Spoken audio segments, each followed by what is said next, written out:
Over the past couple of weeks, several Black and Hispanic girls have gone missing in the nation's capital. A few of them have been found, but the majority are still missing. This news has garnered little attention, so we've made it here our top story tonight. Some say the news coverage would be different if the girls were white.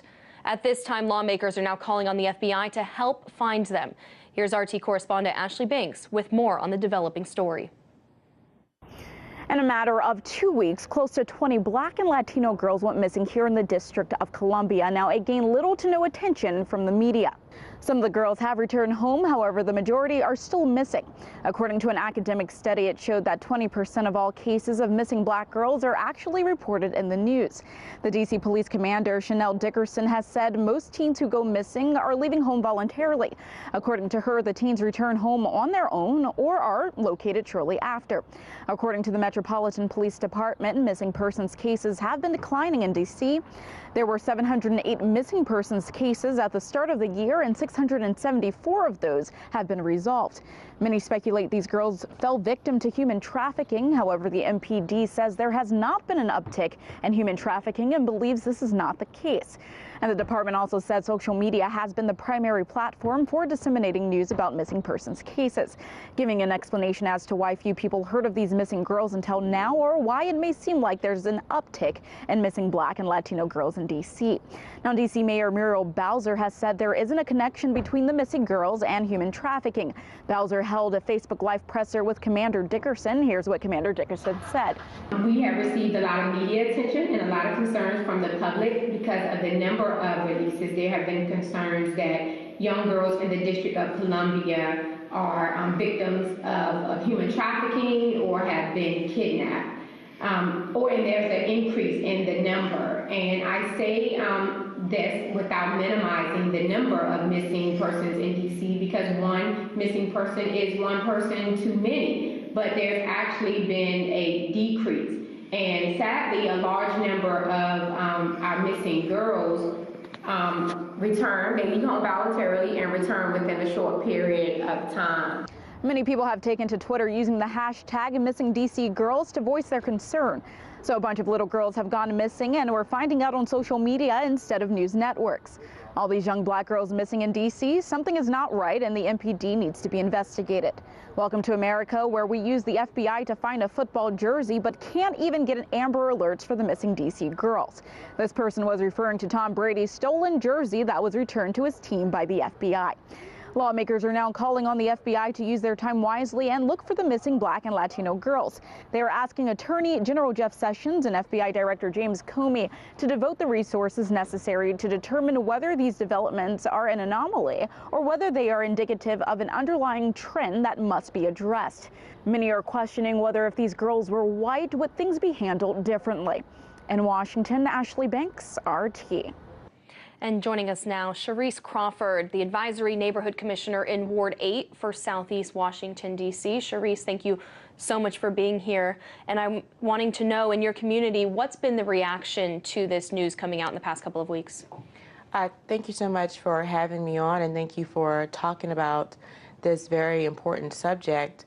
The reaction has been that of outrage.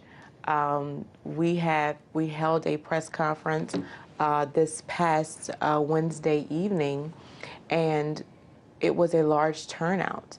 The challenge has been that we have not had a conversation of this magnitude on that platform, if I can recall, in a very long time. And so we're looking for resolutions. Yeah. We introduced resolutions from my office to the mayor's office to city council.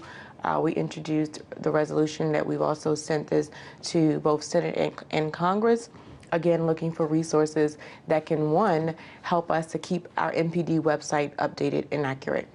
The question that you asked me at the beginning of the segment is the question that everybody's been asking. What's the total number? Is this accurate? Is that accurate? And so social media has created a trend where there are a lot of numbers floating around, right, and we're trying to get the accurate number of those individuals. And so we are asking that they identify someone that can be full-time with focusing solely on updating the number of missing persons, and to focus on those that are actually missing. What are they doing to find the families? Because we're looking for the families of those who are still missing.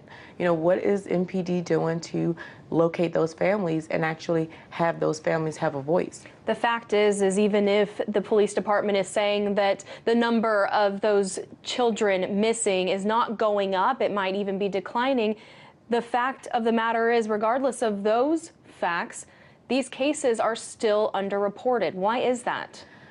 I think but what's happening is that they've made this correlation to the missing persons, as if the missing person case is not as valid as a missing person, as the runaway rather is not as valid as the missing person. When in reality, if they're missing, you don't know if they are a runaway or if they've been taken. So I think we've been advising that to take every case of missing person as seriously, regardless of what previous cases have told you, that there have been previous runaways, and that requires another set of solutions. And then there are those who are absolutely missing still to this day.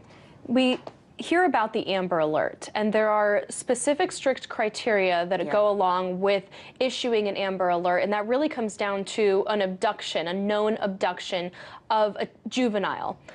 Would there be a proposal, perhaps, where we might be doing something similar to an Amber Alert, but with different criteria so we can get this information out as soon as someone goes missing? It's funny you would say that, because that is actually number 5 on our resolution to change or to modify the criteria to receive an Amber Alert, so that every person, that young person, is qualified for an Amber Alert. And if we cannot do that on a national level, then that needs to be done on a local level. I have not received an Amber Alert in years, and those who are my constituents have not either. And so, yes, it's one thing to have a criteria, but it's another thing to try to enforce that criteria as if that makes us comfortable that there's a criteria, instead of trying to look for how we can modify the criteria to get the Amber Alerts out and folks notified. Here in D.C., the knowledge and understanding of how big of a problem this really is when it comes to our minority girls in this community is because DC police started publishing these missing person notifications on social media, and people started saying, oh my goodness, all of these girls are missing, what is going on? Did that just add to the hysteria? Is this the proper way to be handling it? Are you happy with the police department's response trying to raise awareness on social media? So absolutely, I have thanked Commander Dickerson for bringing this to awareness, but I didn't find out from Commander Dickerson's awareness mission. I found out from constituents who were emailing, calling, sending messages via social media and Instagram and on my Facebook page. And so I started to do an independent investigation, and as of Tuesday of last week, we went to the website and it had not been updated in 3 years. Wow. There was one person on the website, and that was Relisha Rudd. And so I did reach out to the chief and the commander, and I said, if you're going to be, promoting information, there should be a source where people can go back to check validity. Well, and we'll keep looking into that. We have to leave it there. Thank you so much, Sharice Crawford, Advisory Neighborhood Commissioner, Ward 8 for Southeast Washington, D.C.